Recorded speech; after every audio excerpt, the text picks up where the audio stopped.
Hi, in this video, I'll show you how to create a new attribute that returns a date difference with Redpoint Interactive.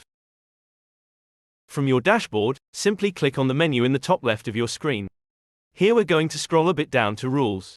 From this menu, we're going to select Create New Attribute. Redpoint Interactive allows you to create various attributes. This will definitely help in building your campaigns. From the list of attributes to create, select the function item. Now click on Date Difference to create an attribute that returns the difference between two date-time expressions. Give your attribute a name, and a description if you like. It is recommended to apply the naming convention you and your team agreed on and avoid spaces. Instead, use an underscore if you need to. The target table allows you to pick an attribute to use as your reference. At index 0, change the value to a constant. To return the number of days, simply submit days. You can also return the weeks, months, and years. Or if you have an attribute available that contains these values, you can use that attribute.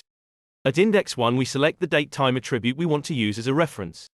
In this video, we're using an attribute that contains a date stamp of a customer's last purchase. At index 2, we're changing the type to our current date time. Our attribute will now calculate the number of days between our current date and the last purchase date. After we click on Finish, the attribute is saved in our folder. To view our attribute's values, open it by right-clicking on it and choose View Information. Now select Values to see what kind of values we have. In this case, we can see the number of days it has been since the last purchase of a customer. Would we have used weeks, months, or years as a constant, our attribute would return those values instead. We can use our attribute in selection rules and smart assets. By using the date difference attribute, you are more flexible in building campaigns. For example, a win-back campaign if it's been a certain amount of days since a customer shopped with you.